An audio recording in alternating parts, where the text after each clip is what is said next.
Three, two, one. Welcome to another episode of Loud and Brown.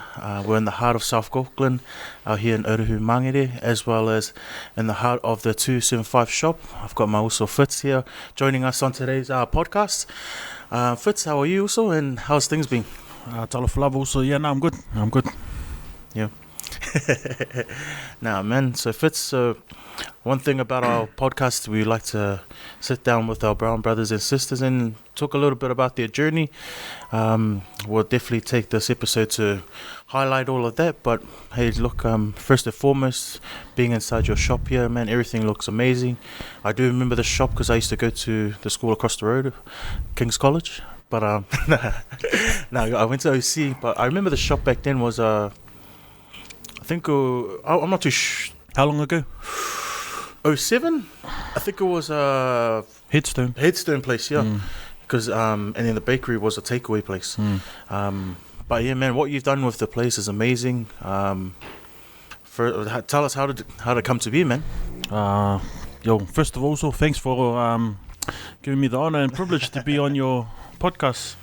And yeah, just love what you're doing and keep it up. So myself, I always wanted to get into business. I always like growing up, I always used to, wheel and deal. Started off doing small things, marbles, bottled caps, like started off playing games like that and evolved into bigger stuff like selling smokes at school. No good. Hustle, yeah. So it's just, t-shirts. Then I started buying t-shirts and selling t-shirts in my teenage years. But it didn't really kick off because I became a parent at a young age. And then, fast forward 2.5 years ago, I got presented with an opportunity to buy the shop of a friend. And it all fell in line with what I wanted to do. So that's pretty much how we got into the shop. It was just an easy trust in his plan. The Lord presented an opportunity, and it fell with what I was doing at the time. Nice. So I was selling sunglasses at the time for a friend of mine. It was have you heard of Allies? It's a Pacific Island. I was helping to also sell sunglasses. And then the opportunity got presented to me when I also wanted to sell the shop. And then I thought, oh well, that's a good way to get into business. It's a level up from selling sunglasses, and it's a step in the right direction, obviously. And it was a place to sell the sunglasses from. So I did pray about it, and the answers just kept pulling me back. And then here I am in the shop. So. Nice. No, all good. So, did you have a history in like cutting hair and being a barber? So everything that I'm doing now, barbering, merchandise, and the music studio, I had no experience in. But it's just that entrepreneurship where as entrepreneurs, you're happy to take things on. You just take it on, and then if it doesn't work, you start moving away from it. So I took it on, and it just worked out right. If it falls in line with my values, the barber shop and also the merchandise. So we push it, the brand. The brand is basically what it is, of connecting. Bringing Mangere together, basically. Trying to bring a brand together for Mangere that brings Mangere together. Because from what I've seen over the years, from the Mangere that I grew up in, it's slowly separating. So it started off as, South Auckland, then it beefed into Otara Mangere, then Mangere beefed into its own Mangere East, Mangere Central, in their own little areas, and then there's a high chance that it'll split up into streets. Just because in 2009 I did visit LA, and that's what I saw. I saw beef within their own streets.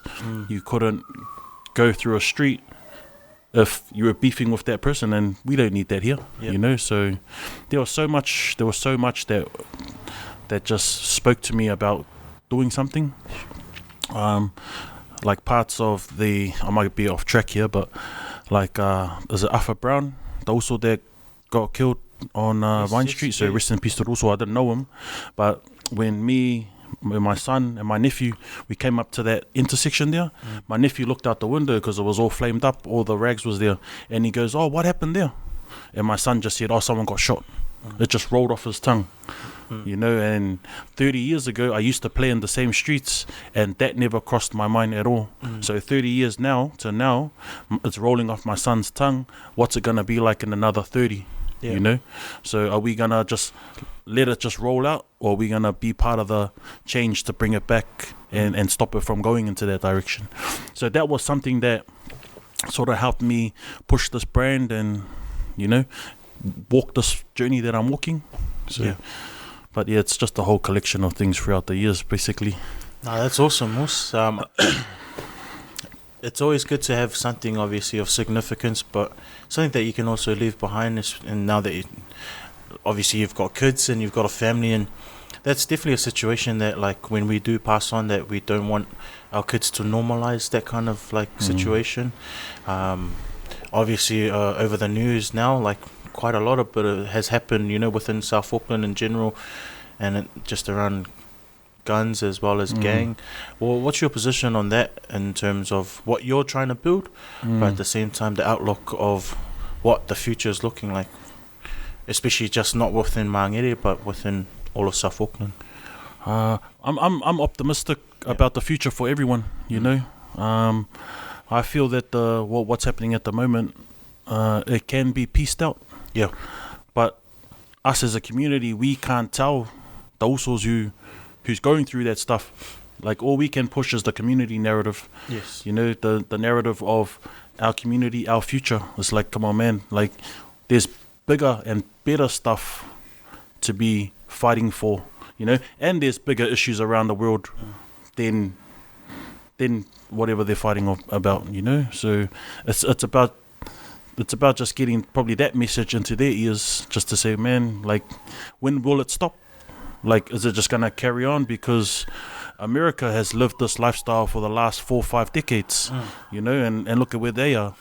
And I know we are at a crossroad, whether we carry on in that direction and look at where it ended up, or we can just bring it back to our poly roots, you know, and just start connecting as we are all one, bro, under the Pacific Ocean.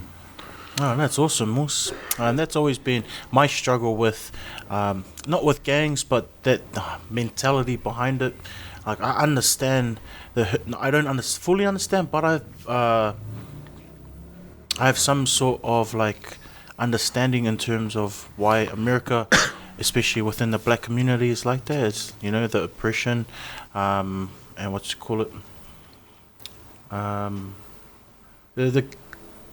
just the whole how the system has been, it's flawed, and it works against the black community. And then, so I understand from the sense why there would be a lot of rebelling, as well as people within the African American community going against the system, going against law officials. It's for me over here, like I'm, you know, growing up, like, I you know, we might have experienced it a bit at a time, like, you know, some systematical flaws, or say racism, if there ever was a case. But, like, for us, like, I reckon we're pretty blessed, especially as Pacifica, to be raised and living in New Zealand. You know, a lot of bad has been attached to South Auckland, but it's like, to be honest, I would never want to be raised or have my kids raised in any other place, because it's the greatest foundation of talent as well as potential. That's what I believe in.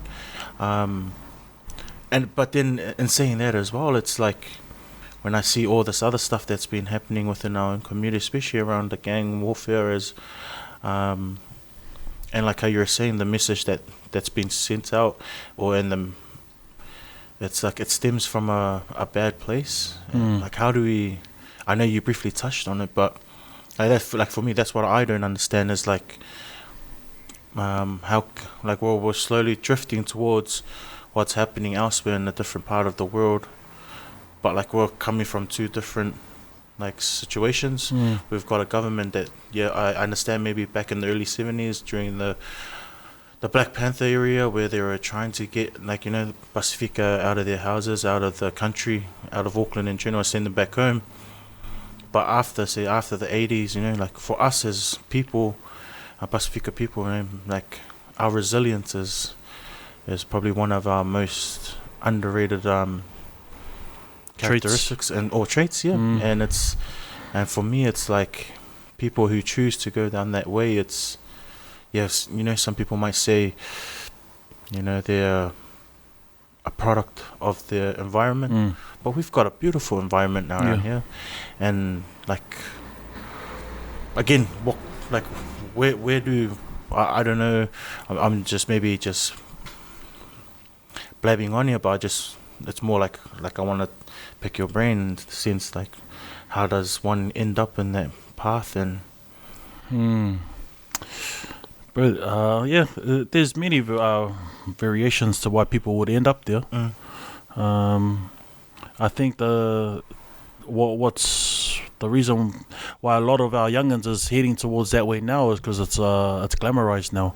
With social media, it's easy to see the gangsters with their rings, the gangsters with their bikes, but they don't show the work that they got to put in to get that stuff. I don't know what it is. Who knows what it could be, but surely there's some work behind it. And that's what's attracting our youngins is the glamorization of it. But like I said, all we can do as a community is push our narrative so that they're presented with two options, because everyone at the end of the day, everyone's got a choice to make. So if we present them with the options there, hopefully we are strong enough and loud enough so that our youngins choose the narrative and the options that we present them. But it's a generational thing, I think. In some cases, for some youngins, like you got mongrel mobs who have, not even mongrel mobs, anyone who's just having kids in the gang life that continue, and it just continues. But I know some gangsters, and they're good people. Yep. So it's like, why do we have to highlight the bad stuff about them? Why don't we just talk about the good and just highlight that they are good people and just push that narrative of them, like, you're a good person, bro, like, do the good, Yep. Like, I'm not too sure, I might be going a bit off, but no, that's okay. Like one of 275's core values is optimism. So I always try to look for the positive in every situation. So you could present me with something bad, I'll look for the positive, because it's like, where are we putting our energy the most? Towards that negative or that positive? It's like when you go look for things to bring you down, you're gonna find it. When you look for things to lift you up, you're gonna find it. So what are you gonna go searching for? So I like to stay optimistic of all situations. That's why I know for a fact that whatever's happening right now in our hood, it's gonna get better. It might get worse, but I believe it's gonna get better. That's awesome, Moose. I think you touched on it, the glamorization of the gang life, and the power of social media. I think what we need to do, like people like yourself as well as other community leaders, is we need to all come together and push that narrative. I think it's, again, like, for all the bad that's attached with South Auckland, it's still, for me, one of the best places to stay in. Like, if you want to, people will, associate Auckland with being a diverse city, but like, if you come to South Auckland, that's where you'll see all the diversity. And like, we're so blessed that we've got all the infrastructure around us in order to be successful. What we need now is more. I think we need more community leaders that are in touch with the community. I know there's some great people on the local board, but that it doesn't stop there. We've got to push the agenda itself. We've got to push it into local businesses. I think we've got to push it within church. Like most of our people, some of the gangsters that we both know, good guys go to church, and like it's just maybe it's just a product of association. That's the only reason why they might be in their life, but in general they're good people. And so what we need to do, like you said, is highlight that, but we need to get more and more people on the same wavelength so that we can push that agenda out, so that like there will come a time where Auckland will go through its struggles, and South Auckland will rise up and will carry Auckland, bring it out, bring us out of it.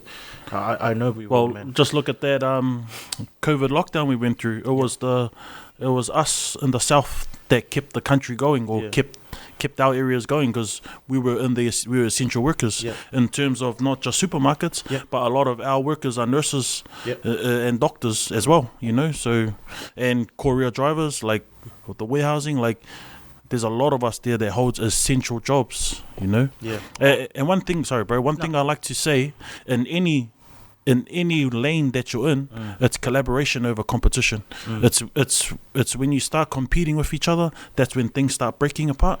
So if you notice what we done, bro, we try and collab with as much people as we can, because that's where the fire is. That's where it's at. I use my flame to light your flame, and it shines brighter. It's not like I'm lighting your flame and it's taking my flame away. It doesn't work like that, So it's collaboration over competition in any lane. That's with the gangsters too. Collaboration over competition, Instead of fighting for a turf, how about come together and just fight for what the government's trying to, fight for Ihumata, or fight for Tainui, or, some other land that's been taken away. Like, there is bigger problems. Within our community. Man, that's awesome.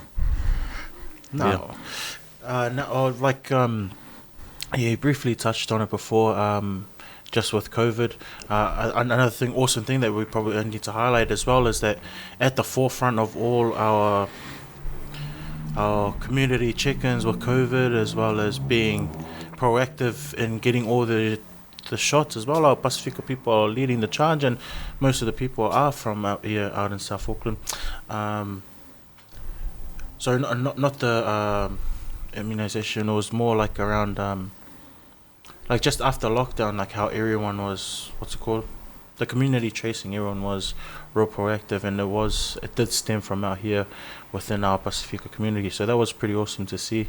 I know everyone's just doing their part in it, and I know like there are some issues around, like in terms of getting the COVID jab, but we'll talk about that later, and if it's something that you want to briefly highlight on. Happy to. I know, bro, because I do follow a bit of your stories as well, and for me, we'll definitely highlight it later.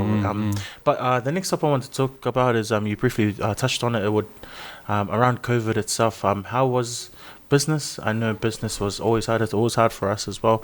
Operating at full capacity, or trying to operate at full capacity during the lockdown times. How was it last year for you guys, and how has it been? Like we could confidently say like a whole year later, how's things? So obviously we're still here. So that's a good thing.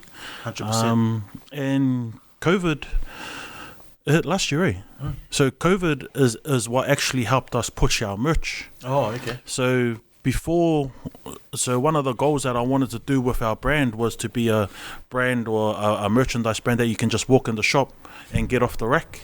And I guess that's what helped me through COVID, because we had all the stock, and then we locked down, doors were closed, and then people were shut down for those 4 weeks.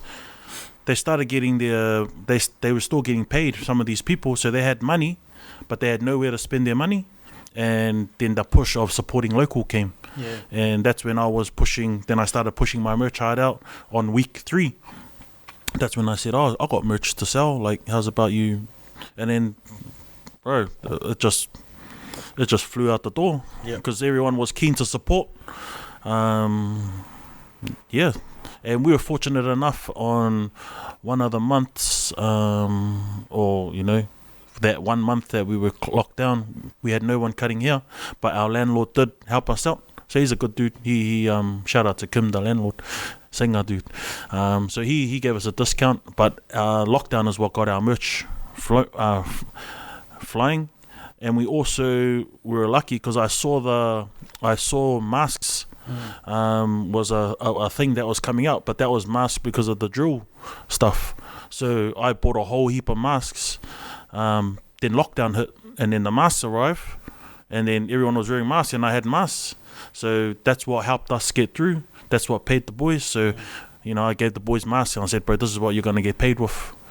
Just sell the masks, because we can't cut here, so like it actually helped us out. Everyone walking around with masks advertising our 275, so it did work in our favor. But yeah, blessing in disguise. Nah, awesome, man. One thing I'm starting to realize now is like just your outlook on life, like being really optimistic, and I think that's an awesome way to look at life, in the sense of like adversity, and in the sense of like challenges and hurdles and stuff like that. So that's one thing I hope that people who are watching and are listening, man, that's an awesome outlook to have on life. Especially for us, one thing that helped us during COVID was we were getting paid from work, but like we really focused our energy in the fact, like, man, like for me, I saw other people struggling, and it really upset me, because it's like you had the housing market, people selling up their houses, their rental properties, putting people out of homes, just because the housing market was flaring up, and then you have the situation with like people being out of jobs and stuff like that. Maybe you just realize like the importance of not having one source of income, and that kind of like put not the pressure but the onus on me to be like me, as well as my partner Ari, who helps us out with toll, and like to try to build it into something that it's gonna be like cool, or eventually get to a stage where we can pass it on to our kids, and something that we want to be proud of, something that we can build as an empire, that we work with these different facets that we want to build in terms of this business. But one of the main things for me was like how I think even you were sharing posts about it, like it just lockdown taught me like the importance of having multiple sources of income, and just seeing like like you got your barber shop, but then like you got the merchandise, you got the masks, and that's awesome. And that's something that I think as a Pacifica community we need to have, the adaptability, because that's again come back to some of the awesome traits that we all possess genetically through our people back home, as we're adaptable people. We're people that thrive during adversity, but then again we need to share this information, share this belief, share this mindset, and that's different, like positive agendas, but we all need to we'll figure it out. It'll be awesome to find a platform where we can especially with the younger generation now, like you're saying, like some of the stuff that's being glamorized and highlighted on, it's probably not the stuff that we want our young ones to be coming up and idolizing. Like, I mean, it's all nice to have, but it's just letting them know that at the end of the day, those things don't matter, bro. Materialistic stuff never matter, man. It doesn't matter. So it's trying to, it's very hard, trying to speak to someone going through their adolescence years, Yep. Because we've all been there. Like, I wasn't listening to people who trying to talk stuff into me. Yeah. But, I got there at the end. Exactly. Yeah. It's probably because I did have the right people around me. Yep. Like I was like this, but I was more focused on knowing what was right from wrong. And I think that's what our kids need to understand, what's right from wrong. And decision making's a big part of that, Maybe they should just highlight decision making at school. Yeah. Teach it from a young age. What do you reckon of our school system? I think it's outdated, There's enough memes out there to tell you. I saw a meme that shows the technology from 1970 to 2021, and then it shows the schooling system from 1970 to 2021. Only one of them's changed rapidly, so why can't our education system change the same? And I was reading this thing about the education system. It's to dumb you down so that you know just enough to just work in a manufacturing facility. So you just do one job, you just go to work, get your money, go home. You know, make the guy on top richer. You know, so it's like, why don't we all help each other go to the top? You know, collaboration over competition. You know, I'll help you light your flame. If you help me light mine, then we can go light someone else's. You know, it's that simple. But it's the ego that gets in the way. It's like, nah, this guy's trying to, you know, eat off my plate. It's like, nah, let's work together and we can both eat at the table. So. Yeah, I think it's something that, what's his name, Israel Adesanya said as well, and that tall poppy syndrome. Yeah. I'm gonna flip it in the sense of,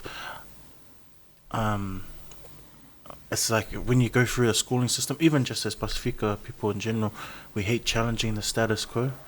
Like, so if it's something that, like, you know, like, especially our parents, you know, with the old school mindset coming down to us, anything that we do outside of our level of comfort,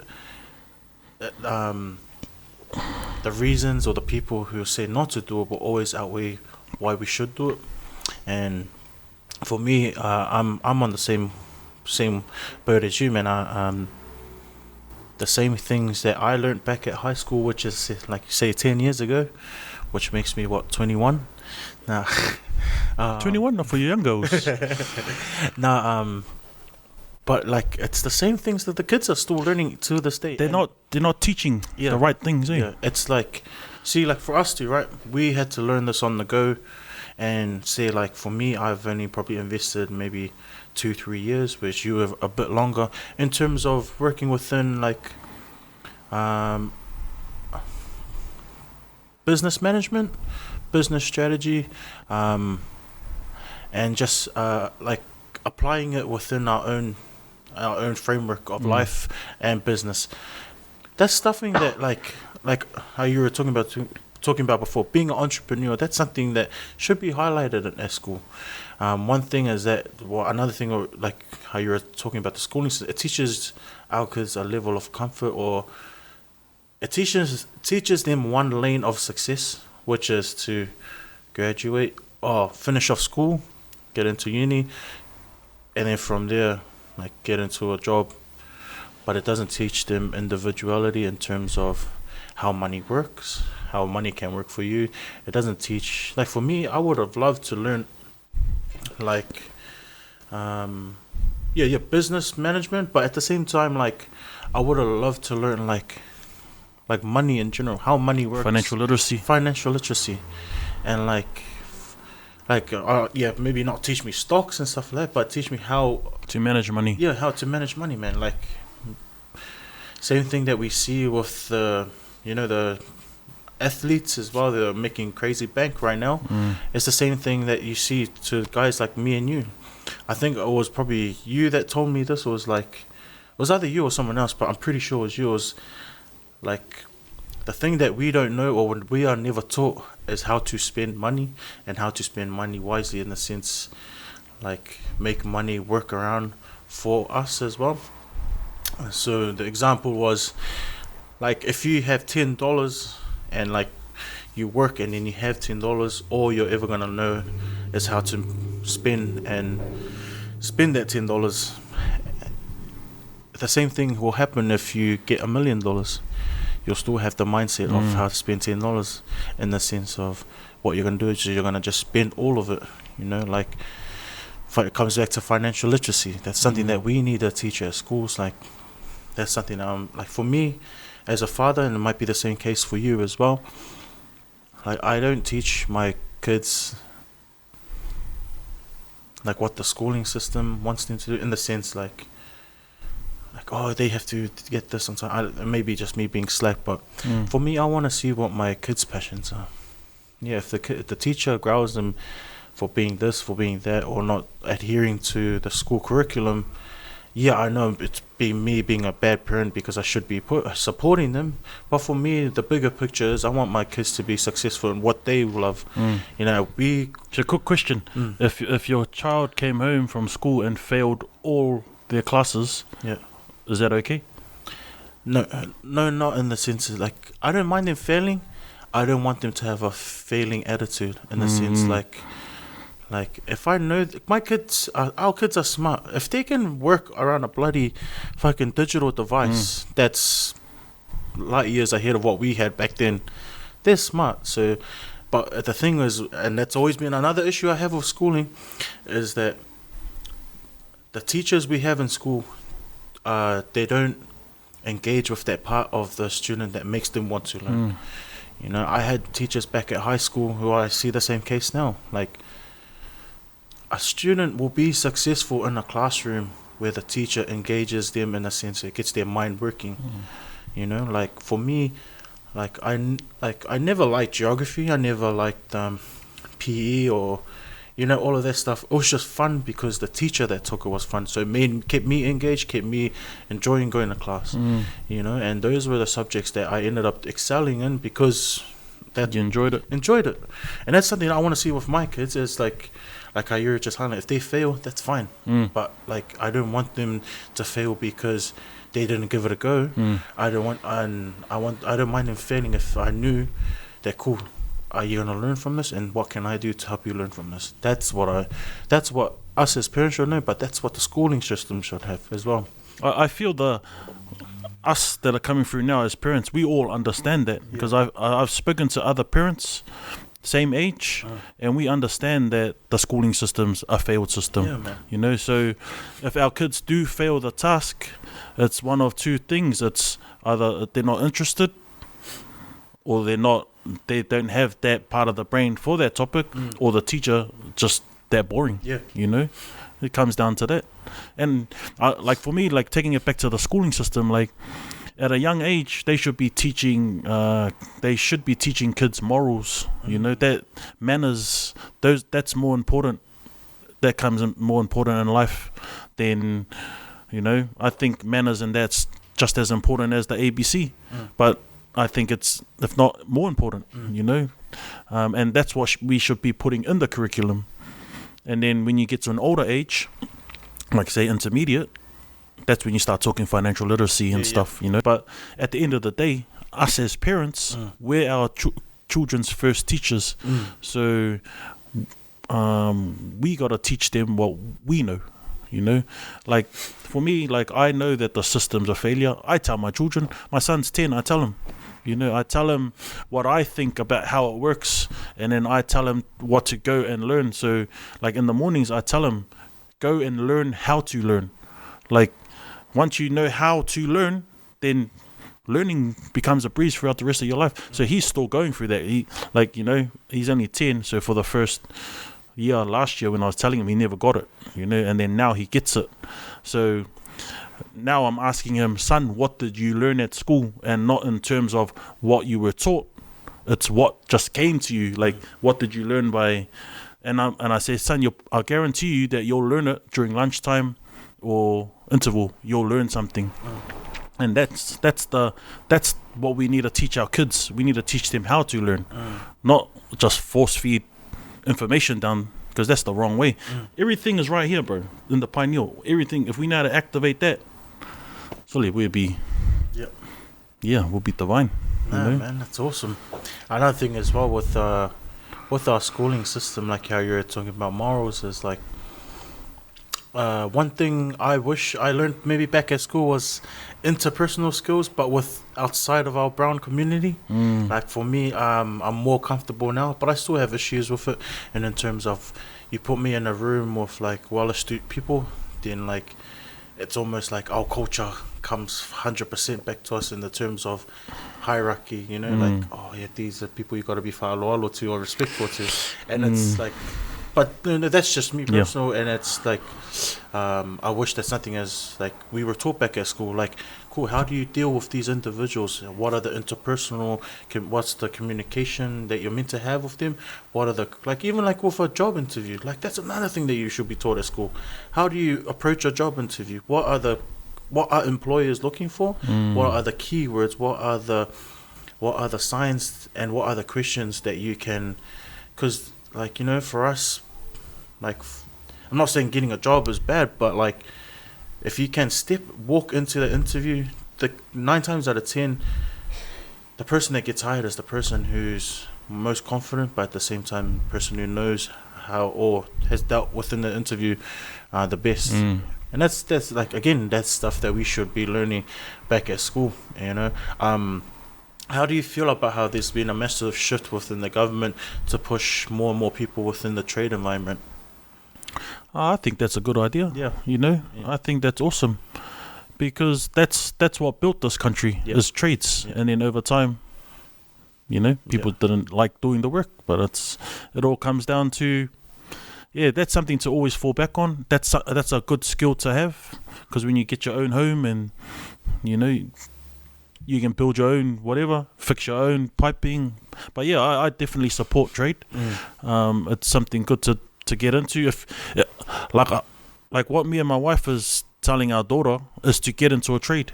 Like, if you don't know what you're gonna do, just leave school and jump into a trade, because she doesn't want to go to college and just get a student loan for, you know, no reason. And then once she graduates, she's got this big debt and she might not even follow that path, you know. But if you get into a trade, there is enough free courses out there to get you into, like, it's a building block.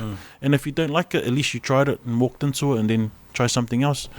And also not putting too much pressure on our kids.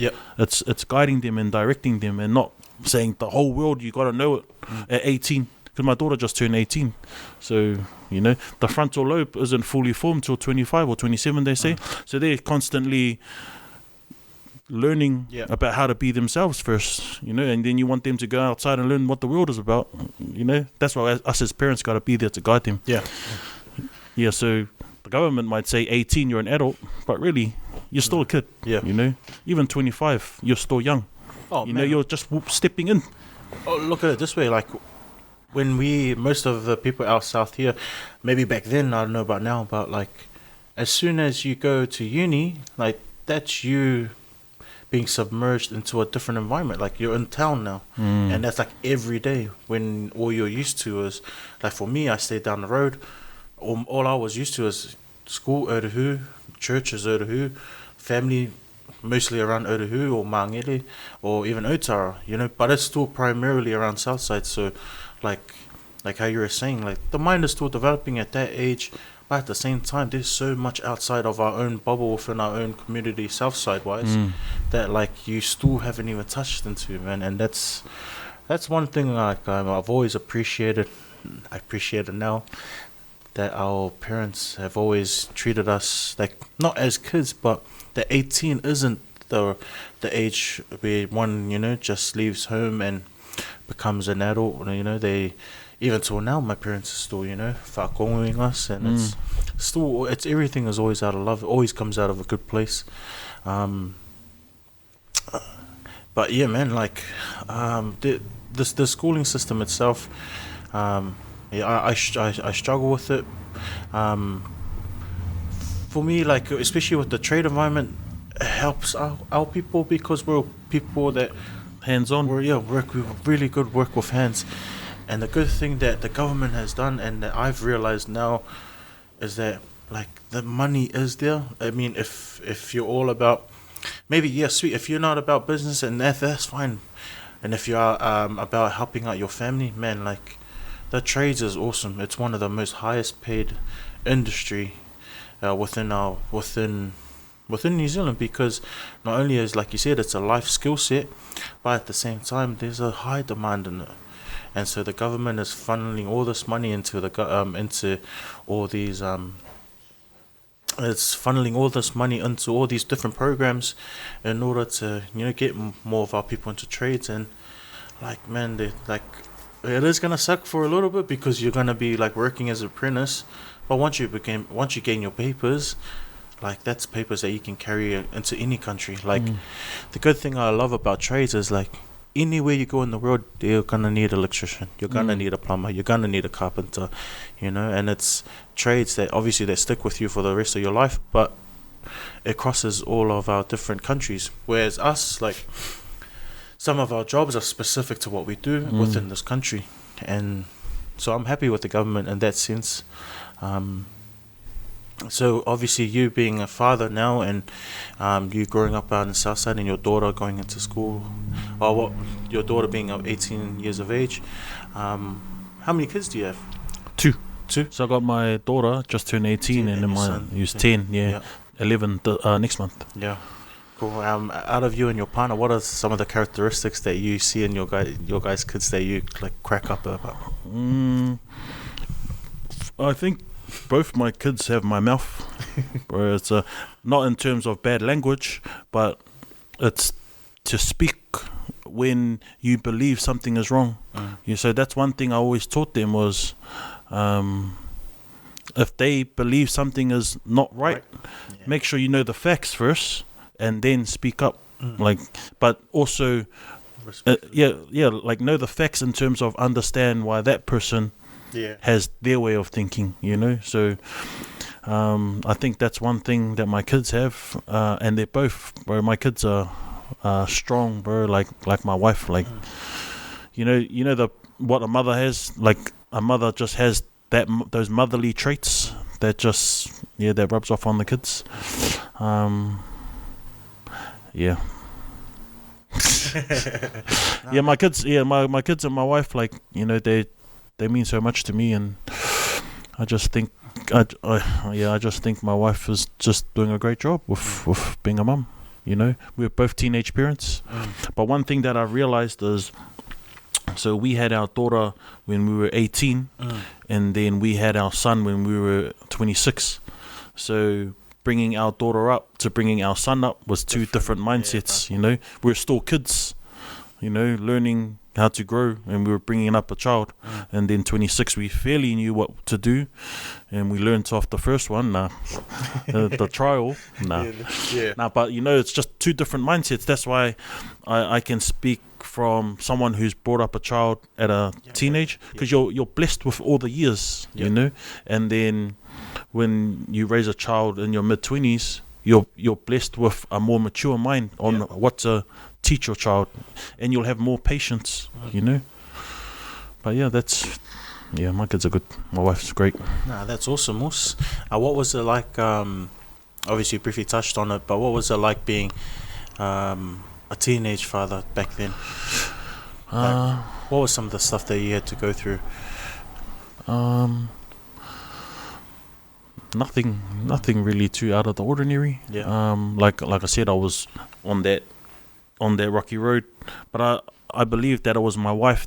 It was one of the, so you can make, if there's one decision that you got to make right in your life, it's who you choose as your wife and who you choose as your partner, and that is who pretty much helped me walk away from what could have been.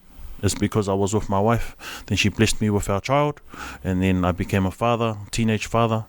But growing up as a teen, or bringing up my daughter as a teenage father, there wasn't too much really, I could say, out of the ordinary, except that I didn't spend as much time as I should have, like I do when I'm older, because I was still out drinking. My mum was looking after my daughter, her mum was looking after our daughters. Like, we'll look after our daughter, and it's come the weekend, and it's like, oh yeah, can you babysit? And then we're out, and this was an ongoing thing, But I mean, we were always there. We made sure that we sent her to daycare.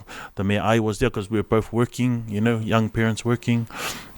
So I think the priority was there, but it wasn't 100% there, because when it came to the weekend, it's like, get the whangu ready, get the ako ready, drop them off, and then go, go ka'a. But, I think that's the downside.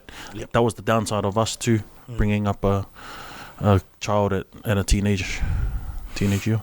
Oh man, I definitely resonate with that, man. Like, my early years of being I think it, like how you were saying, like, the frontal lobe is still developing, so the maturity isn't there, like, I think for us it takes a while to fully understand, not the responsibilities, but like the massive miracle that's just happened of having a child, and it's like what it takes to have one is, for me it was having kids, like at a young age, because I was only 20. I think I was 20, and it was on my 21st year. So I had my 21st, and then a couple of months later, my daughter was born. So, like, for me, a lot of pressure in terms of like what other people would think, and it did happen, like and Same thing, like right now, it's like for me moving forward, I just don't want that mindset to be on my kids here. Like, I don't want them to, and then this is where it stems into like the mental health issues, like the same problems. Like, it's just lucky for us we had thick skin because we dealt with, we know what it was like growing up with growlings every day. But a thick, our parents, instilled, like, again, resilience, but at the same time, it's how to deal with, adversity. So even though there was a lot of pressure on me back then, still went ahead with it. And, right now, one of the greatest decisions of my life was to still have kids. Stemming from that into the different topic of mental health within our Pacifica community. What are some of the teachings that, I'm not saying that our generation is completely invulnerable to mental health, but what's some things that our generation, what we learn or what we have inherited from our parents, what's one thing that we can do to ensure or help out the situation within mental health with the generation right now and our kids as well? Good question also. Probably waiting for an intelligent answer. Nah. To be honest, man, like, I don't really have an answer for that. Like, for me,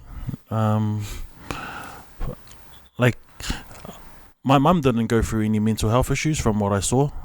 She was a happy person, but did she?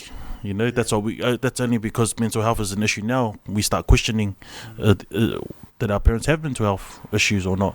But from what I saw from my mum and the way she brought us up, is that optimism. She was a solo, not a solo mother. She was a widow.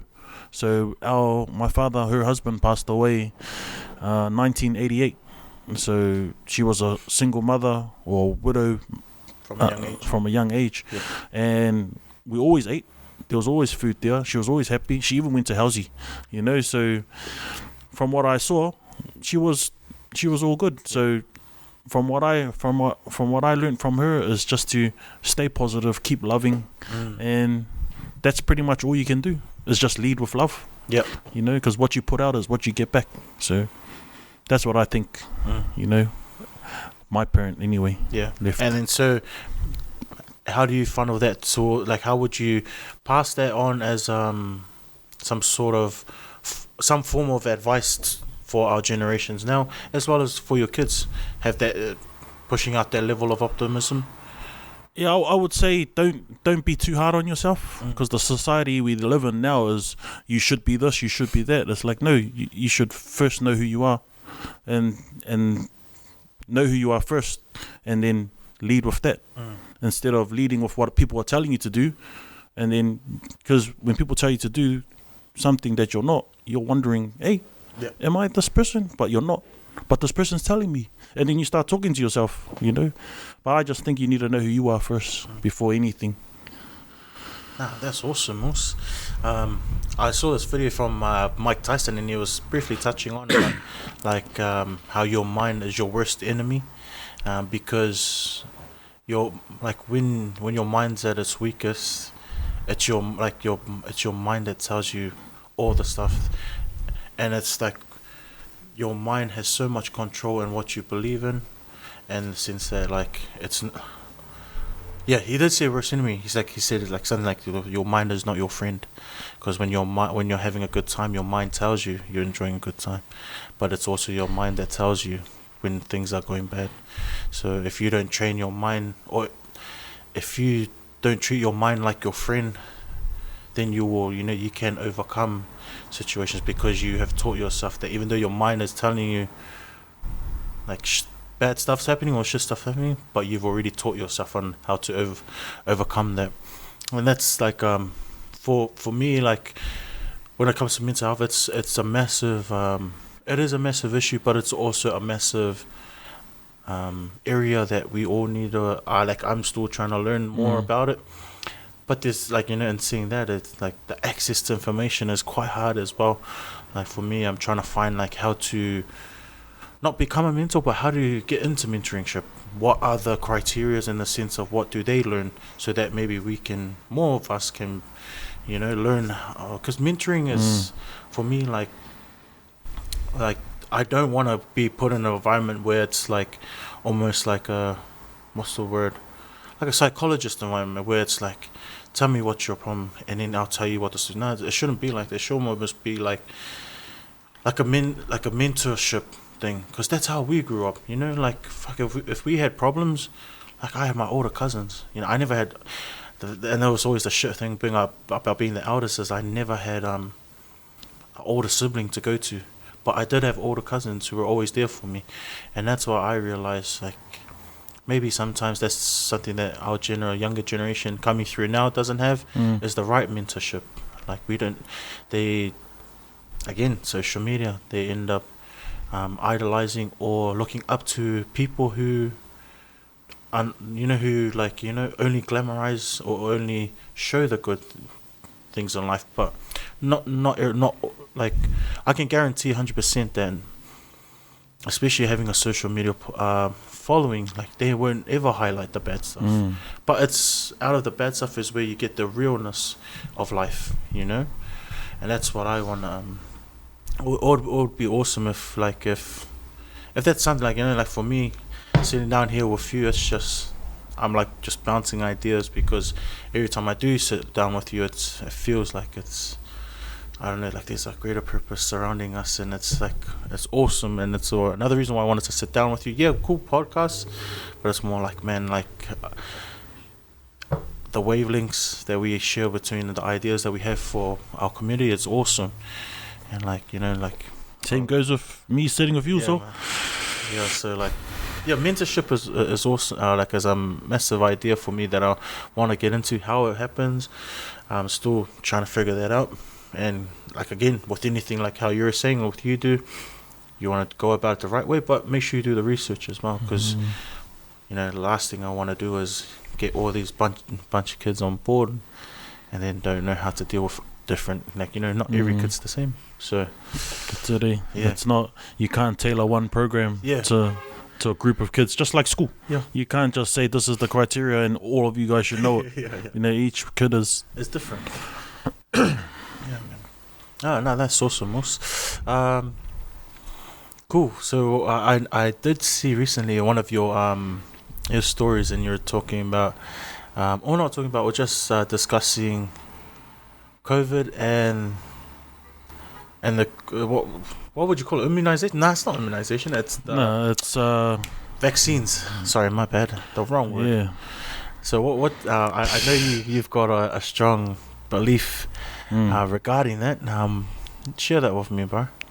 Oh, well, in terms of vaccine, this is probably the first time in our lifetime that we have ever seen a campaign, because it's a campaign, push something on us, and we don't need to watch the TV to see that there's a pandemic. Just look around. It's not what they say it is, and the numbers have been crunched. From the amount of people that have been tested, to the amount of cases, to the amount of people who have died, it comes to like 99 point something 8% cure rate. But what all I'm trying to say is, if you want to get vaccinated, that's up to you. But you also got to know that you also have the right to refuse to be vaccinated. Yeah. So why don't they tell us that? Like, why are they saying you must get vaccinated? Team of 5 million, play your part. It's like, I don't want you. And then the people who don't want to get vaccinated, get looked at the bad person. But is that really how it should be? Yeah. Like, it's a rabbit hole in itself, this COVID-19, because there is an agenda. It's part of an agenda. So that is a rabbit hole in itself. But all I'm trying to say is, don't feel guilty for not being vaccinated, and you have every right. That's if you're a person, and a person is a corporation or whatever. But you, as a living being, a living man under God, you don't have to do that, and you have the right to say no as a living man under God. And anyone who forces that on you, ask the question, why? Why are you so hard and heavy on wanting me to take it. It's just start there, you know. So that's pretty much what I want to say, because it can go deep, you know. It can go into a big rabbit hole, you know. But I don't know. Yeah. The podcast isn't 5 weeks long. No. Nah, bro. Hey, look, but that's my stance on vaccination. I'm not all for it. If you want to, it's up to you. Yeah. But there's enough information out there to tell you don't need to take it. You know. No, that's awesome. Because for me, I'm on the fence in the sense I do want to take it, but I want to wait for a whole year. I want to see it roll out, and I want to see how it goes first. I think with people, when it comes to vaccinations, they don't understand what it actually is. Everyone thinks it's a cure, but it's not. It's actually, from what I've briefly learned, or I may be wrong, but it's a weaker strain of the actual SARS. No, of COVID itself, but it's to teach your body to fight against it. And so what it does is it teaches your cells or whatever to like attack it straight away, so that when it does come to like the proper stronger strain, then your body knows how to react to it. So people like at the same time are like, they gotta make sure, like, you know, like that it's not a cure. It's just teaching your body how to fight against it. But at the same time, you know, like I understand, like from a business standpoint, why the government would like want to push that agenda, because, you know, I don't think our country could ever survive another proper lockdown like that, eh? And like I think we're pretty blessed to have a Prime Minister like Jacinda, in the sense of what she did, like locking down the country. Because I think we still are one of the most. I think we got rated like one of the best countries, purely like on how we reacted to COVID. I don't know what your thoughts on that would be, but like for me, like, see, look, the situation that we have now, like we can have a proper sit down. Well, we could have had to sit down ages ago, whereas other countries, they're finally sort of coming out. We could have had to sit down during lockdown as well. Yeah. Like, we had the right to. Yeah. Like, everything they done was illegal, you know? They changed the laws to fit their narrative. Yeah. You know, so... Yeah. Oh, man. Like, there's a lot. Like, the government's done good, but, you know, it's like, give a little, take more. Give a little, take more, you know? Yeah. So... Yeah, so I'm not for it. Yeah, that's okay, bro. How many? So at the peak of the pandemic, how many people died from COVID in New Zealand? Oh, sure.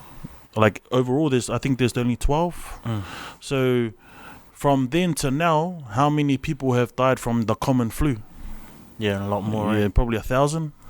So why aren't we focusing on the common flu more than COVID? Or why aren't we focusing more on suicide or campaigning, putting all these millions of dollars into suicide and mental health? There's more people that die from that than this COVID thing. Yeah, you know, so I don't know, like that's just my thoughts. Yeah, no, that's awesome. And I just believe if you just keep asking the question and just asking the right question, you'll start thinking for yourself. And it's how can a government say we are the single source of information, only take it from us? Like, there's something wrong with that. Like, they have to encourage, go out there and find the information for yourself. Like, we're in the information era, like we spoke about. Yeah. You know, there's enough information on the internet now. Even if you just go talk to your doctors and that. Like, I got friends who had doctors who wanted to speak out about COVID, but they couldn't. And the truth was, our hospitals weren't full of COVID patients. You know, people were dying, and they said they died of COVID just because they were dying through the COVID pandemic. You know, so it's a big rabbit hole in itself. I can get someone on your podcast to talk about all of this, bro. Yeah, man. So that's just my stance on it. You know, I got the right to say no. You know, you can't push an agenda on me. You can't push me to take something I don't want to take. Yeah. You know? I'm still here. You know, the person who's vaccinated is still there. Some have not made it through, you know. Those videos have been suppressed from us, you know. So it depends on where you're getting your information and, what you're watching. Oh, man, like, again, it's the information era, man, and you bring up some valid points. With regards to, say, like, you know how you brought up the flu, like, and say, like, suicide, do you reckon they would put money into the COVID research and the COVID vaccine? It's because it's something that you can actually, like, with the flu, you've got there's already like flu vaccinations, and there is more. Is it the issue that it's not being as highlighted as it should be, or like because there's more people that die of the flu, or is it like? Bro, the government knows exactly what's happening. You know, they know exactly where to put their money, but they don't want to put their money where they don't get a return. Oh, okay. You know, like Dr. Bill Gates, the one who so-called is a doctor now, just because he's got all the money. He, for every $20 he invested into the vaccine, for every dollar he invested into the vaccine, he gets $20 back. So that's how those people are looking at this thing. It's an investment, you know. So I just feel that there's a lot of information that's not being shared. Okay. And people aren't looking enough for that right information. Nah, yeah, cool, man. Like, 100% of that. I agree with that. People have got to, do their own research in order to have their decisions made up for them. You know, that's the last thing you want to do is be a follower.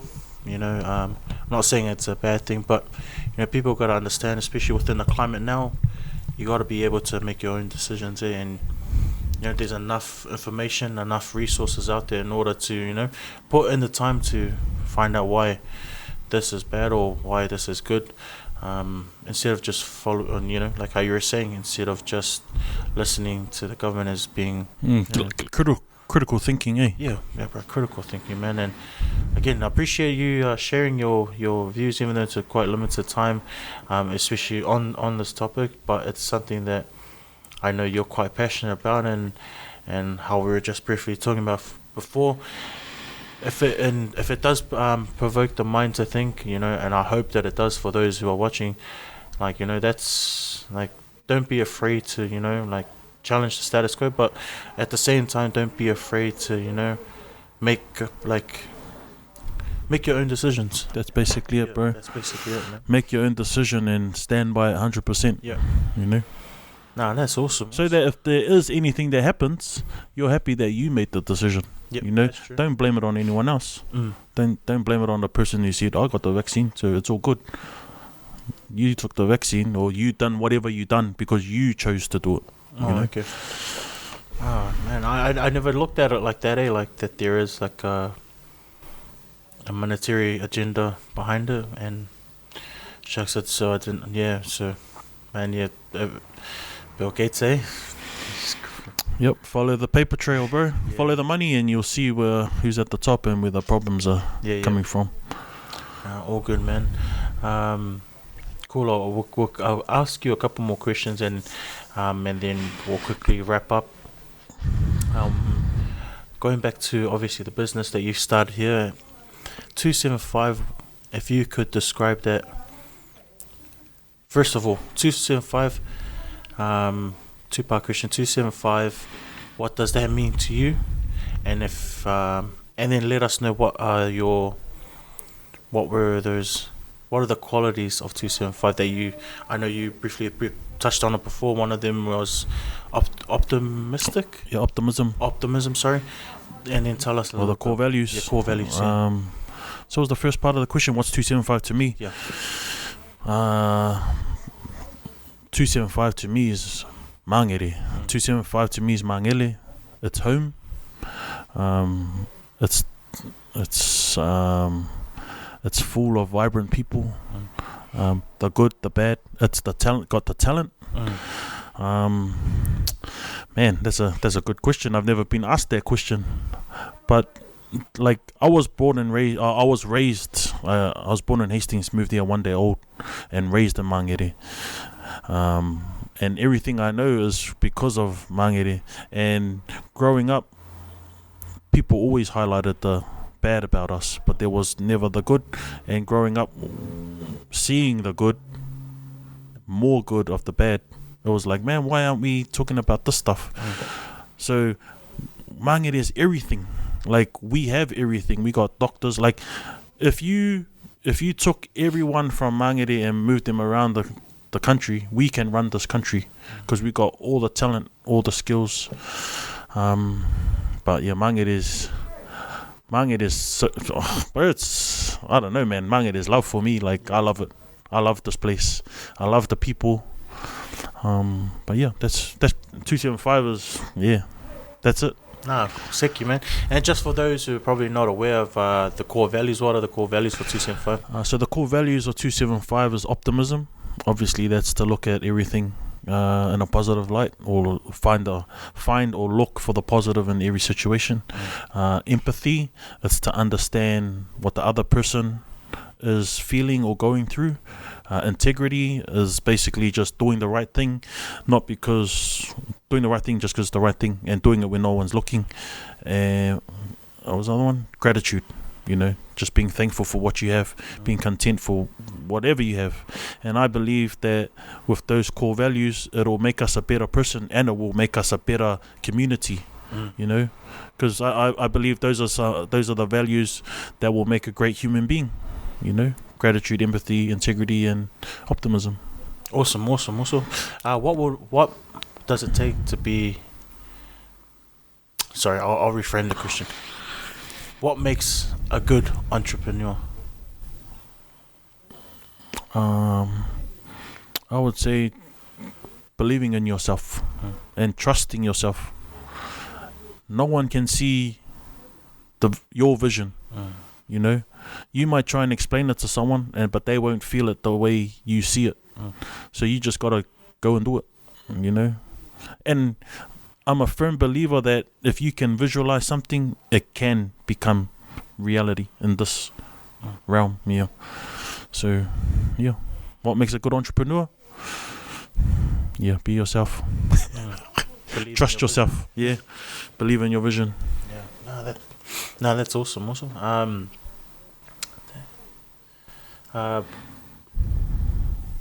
I know your old man passed away when you were a young age. Who were some male role models for you when you were growing up? First role models was my first cousins, my uncles. But then it was basically, they moved out when I was like maybe 9 or 10. Then it was just me and my mum, my sisters, because I'm the only boy. And then the male role models was my boys. So I'm lucky I didn't turn too feminine. It's because I had my boys on the street and their dads. So I saw how they were, and I levitated to that stuff. That's why I was saying, like, I was in between. But at the end of the day, I come from a good neighborhood. That's why I'm a product of my environment. You see me as I am. This is because Mangere, my family, Samoa. So the male role models is basically, I could say it was my boys. Nah, that's awesome to hear, man. Also, are you a massive rugby fan? Not really. I don't really. Sports? Nah, I don't follow sports. Like, I was following the Warriors last year, and the year before I was with Maguia when we bought season tickets because he's a hard out leaguey. But I don't really follow sports. I don't find I just don't. I watch it, but I don't follow it. No, that's okay. Yeah. Because you're a big rugby man, eh? Oh yeah, I love my rugby, bro. Love it, man. Happy as to see the Blues win. Happy to see how the one of Samoa is doing, especially with like the coaching that they have now. Man, we're looking good for the World Cup. That's all I can say, man. I hope. We'll see. Did you see the post about the league that the Kiwis in Australia is not going to be in it? Why is that? COVID. I think most of them are not willing to, because I think because Aussie pulled. Oh no, yeah, Aussie NZ are pulling out, especially with the situation they have right now in the NRL, where most of the players are already away from home. So then they're worried about going, and what they said was player safety, health and safety. That's pretty much what they noted. So our island nations are still playing, Yeah. but not the players from Australia and New Zealand. No, like it. Oh, true. I think it was the boards of both countries. They made that call, Oh, okay. but they must have discussed it. I think on the board they must have like player representation. Yeah. So it must have been something that the players were okay with as well. I think it's good as well, because especially with the UK, I know it's like it's pretty ramped in over there, and then there's not much what do you call it, policing, in the sense like they don't monitor as well as we do, and Australia's a shambles as well. But I hope like Samoa still goes, man. For be our best chance to win the World Cup, man. But then Tonga as well, man. It's awesome for them to win it as well. So bro, I don't mind it at all. To be honest, I don't really watch the league as much as I used to. I used to be a hard-out Warriors fan back in the day. Not as cool. Also, it might be a bit of a deep question in the sense of us being born, but like, what's one thing that you want to leave behind within your community, within your family, should you God willing, like when you do move on? I'm a father first, so I do hope that when I do leave this place, my children know me as a good father. My wife knows me as a good husband, or a great husband. I hope I leave my children with enough knowledge to live out the world that they're going to be living in, because it's going to be different to what we're going to be living in. So if we leave them with the right skills to learn how to think critically, then hopefully that. And for the community, I just hope I leave something that can carry on in terms of, like, say, this business. If I can create something where this business as a social enterprise can give back to the community, and we got the right people running it, then by all means, I did what I was supposed to do, Purpose, man. That's awesome, Moose. I'll quickly ask this last question. I always ask all our guests that do come on, if you were to sum up your journey from thus far within your life and within the 275 enterprise itself, give me 3 words to describe that journey. Trust His plan. Yeah. I would just say trust His plan, bro. In terms, and what I mean by that is,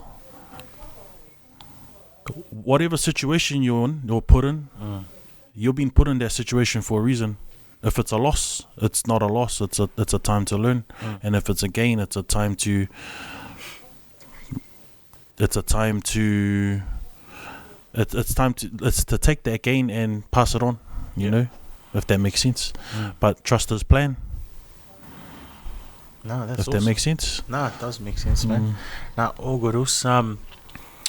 My last one is it's something that I bit off one of the other more well-known podcasts out there, but who would you like to see on the next episode, and who could you put me in touch with? Who would I like to see? Remember I told you I can get someone to talk about COVID and all that stuff? So Mauso Wade. Oh, okay. Yeah. Yep. He's from the North Shore, and he's very clued up about everything. Okay. Sovereignty. Yep. Because I know we didn't touch on that. Yep. But he knows about that, and he takes it right back to the Magna Carta. That's like 1666, and he can take it back. So he's a walking encyclopedia. Yeah. And I feel he has thought-provoking talks. Yep. And he knows how to just bring out stuff that we have never, or most of our people have never even thought about researching or looking into. And he's a real interesting guy. Yeah. And I can line that up. Yep, sounds good to me, bro. Like, for me, it's like, yeah, any opportunity to get anyone on board.